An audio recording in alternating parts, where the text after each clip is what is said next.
ఈరోజు మనం సుళ్లూరుపేట నియోజకవర్గ తీర్పును లోతుగా విశ్లేషిద్దాం.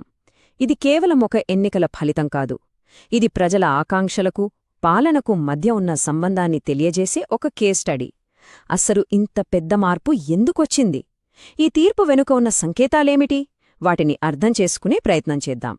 సరే, ముందుగా ఈ కథ ఎక్కడ జరిగిందో చూద్దాం. ఇదిగో, ఆంధ్రప్రదేశ్లోని తిరుపతి జిల్లాలో ఉన్న సూళ్లూరుపేట నియోజకవర్గం. ఇక్కడ నేల, నీరు, ప్రజల జీవన విధానం ఇవన్నీ ఇక్కడ రాజకీయాలను ప్రభావితం చేస్తాయి. ఆ నేపథ్యాన్ని అర్థం చేసుకోవడం చాలా ముఖ్యం. మన ఈ విశ్లేషణలో ఒక పద్ధతి ప్రకారం ముందుకు వెళదాం. ముందుగా సూళ్లూరుపేట ప్రజల నాడి ఎలా ఉందో తెలుసుకుందాం. ఆ తర్వాత వాళ్ళిచ్చిన తీర్పును అంకెల రూపంలో చూసి ఆ మార్పు వెనుకున్న అసలు కారణాలను శోధిద్దాం. ఆ తర్వాత క్షేత్రస్థాయి నుండి నేర్చుకున్న పాఠాలను పరిశీలించి భవిష్యత్తు పాలన కోసం ఒక బ్లూ ప్రింట్ ఎలా ఉండాలో చర్చిద్దాం. మనం మొదటి విభాగానికి వచ్చేశాం. అంకెలలోకి, గణాంకాలలోకి వెళ్లే ముందు అసలు ఆ నేల, ఆ ప్రజల గురించి మనం తెలుసుకోవాలి.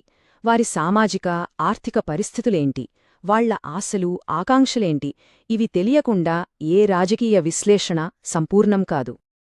చూడండి, సూళ్లూరుపేట ఒక ఎస్సీ రిజర్వ్డ్ నియోజకవర్గం. ఇది ఇక్కడి రాజకీయ సమీకరణాల్లో చాలా కీలకమైన అంశం. జనాభాలో ఎక్కువ భాగం షెడ్యూల్డ్ కులాలు, ఓబీసీ వర్గాలవారు.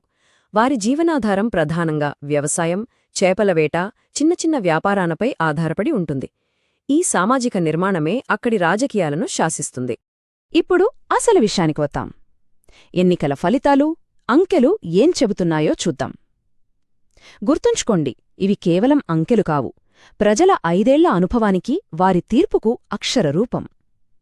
ఈ తీర్పు అనే లక్షణం వెనుక ఉన్న అసలు కారణాన్ని మనమిప్పుడు విశ్లేషించబోతున్నాం. 29,115. ఇది 2024 ఎన్నికల్లో గెలుపు మార్జిన్. ఇది చిన్న సంఖ్య కాదు. ఇది యాదృచ్ఛికంగా వచ్చింది కాదు. ఇది ఓటర్లు చాలా స్పష్టంగా, చాలా గట్టిగా ఒక సందేశం ఇచ్చారని చెప్తోంది. ఆ మార్జిన్ ఎలా వచ్చిందో ఈ సంఖ్యలు ఇంకా స్పష్టంగా చూపిస్తాయి. గెలిచిన టీడీపీ అభ్యర్థికి 1,11,000కు పైగా ఓట్లు వస్తే, సిట్టింగ్ వైఎస్సార్సీపీ అభ్యర్థికి సుమారు 82,000 ఓట్లు వచ్చాయి. అసలు ఇంత పెద్ద అంతరం ఎందుకు ఏర్పడింది? ఈ ప్రశ్నకు సమాధానం వెతకడమే మన విశ్లేషణ. ఇక్కడే మన విశ్లేషణకు గుండెకాయలాంటి ప్రశ్న ఎదురవుతోంది. చూడండి, 2019లో అధికార పార్టీకి సుమారు 62% ఓట్లు వచ్చాయి. అంటే 10లో 6కి పైగా వాళ్లకే ఓటేశారు. కాని 5 ఏళ్లు గడిచేసరికి 2024లో అది 40%కి పడిపోయింది. అంటే ఈ 22% ఓట్లు ఎక్కడికి వెళ్లాయి? ఇంత పెద్ద స్వింగ్ ఎలా సాధ్యమైంది? ఇక్కడ మరో ఆసక్తికరమైన విషయం ఏంటంటే, ఓటింగ్ శాతం చాలా ఎక్కువగా ఉంది. 87.6%. ప్రజలు ఇంత పెద్ద సంఖ్యలో ఓటు వెయ్యడానికి ముందుకు రావడమనేది వాళ్ల చైతన్యానికి నిదర్శనం. ఇది ప్రజాస్వామ్య వ్యవస్థలో ప్రతి ఒక్కరి గౌరవాన్ని, వారి అభిప్రాయాన్ని తెలియజేసే హక్కును గుర్తుచేస్తుంది. మన రాజ్యాంగం మనకు అందించిన ఈ విలువలను కాపాడుకోవాల్సిన బాధ్యత మనందరిపైన ఉంది. అధిక పోలింగ్, మార్పు కోసం ప్రజలు ఎంత బలంగా ఉన్నారో చెప్పకనే చెబుతోంది. సరే, ఆ అంకెలు వెనుకున్న కథ ఏంటో ఇప్పుడు చూద్దాం.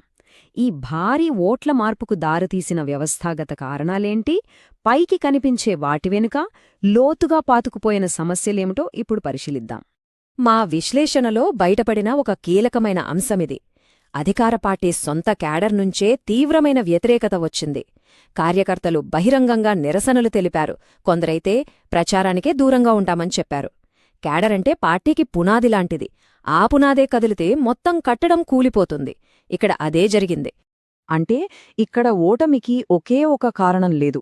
4 వేర్వేరు అంశాలు ఒకేసారి కలిసి ఈ ఫలితాన్ని నిర్దేశించాయి. 1. పార్టీ లోపల కేడర్ అసమ్మతి. 2.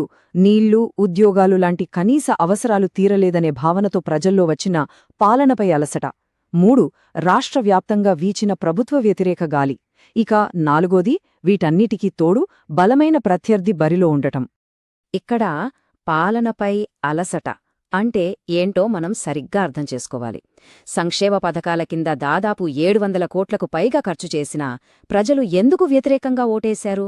ఎందుకంటే వారికి కావలసినవి కేవలం డబ్బులు మాత్రమే కాదు.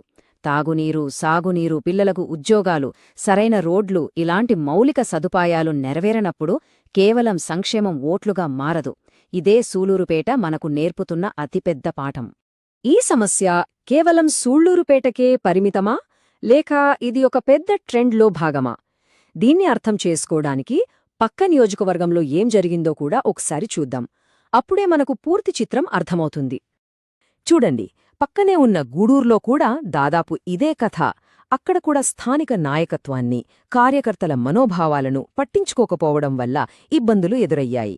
అంటే ఇది ఒకచోట జరిగిన పొరపాటు కాదు.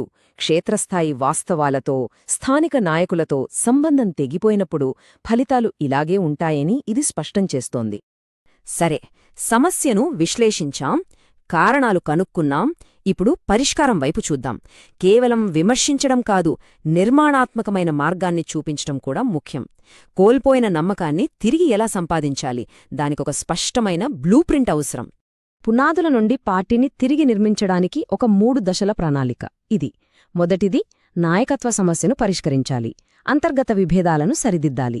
రెండవది, పార్టీ నిర్మాణాన్ని కింది స్థాయి నుండి అంటే బూత్ స్థాయి నుండి బలోపేతం చేయాలి.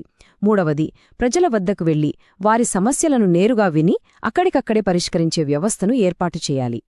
రాజకీయ ప్రణాళిక మాత్రమే సరిపోదు. ప్రజల జీవితాలను నేరుగా ప్రభావితం చేసే పాలనాపరమైన ప్రాధాన్యతలు కూడా అంతే ముఖ్యం. సూళ్లూరుపేట ప్రజలు కోరుకుంటున్నవి ఇవి: నీటిపారుదల, యువతకు విద్యా మరియు నైపుణ్యాలు, దళిత వర్గాల సాధికారత. ఈ 3 అంశాలపై దృష్టి పెడితే పాలనపై అలసటను దూరం చెయ్యవచ్చు. ఇక్కడ చాలామంది చేసే పొరపాటు ఏంటంటే, మంచి పనులు చేస్తారు, కాని వాటి గురించి ప్రజలకు సరిగ్గా చెప్పరు. చేసిన పనిని ప్రజల వద్దకు తీసుకువెళ్ళాలి, వారికి అర్థమయ్యే భాషలో పారదర్శకంగా వివరించాలి. ఈ క్రమంలో ప్రజల వ్యక్తిగత సమాచారం పట్ల కూడా గౌరవం చూపాలి. భారతదేశపు డేటా ప్రొటెక్షన్ చట్టాలకు అనుగుణంగా వారి సమ్మతితోనే వారితో కమ్యూనికేట్ చేయడం నమ్మకాన్ని పెంచుతుంది.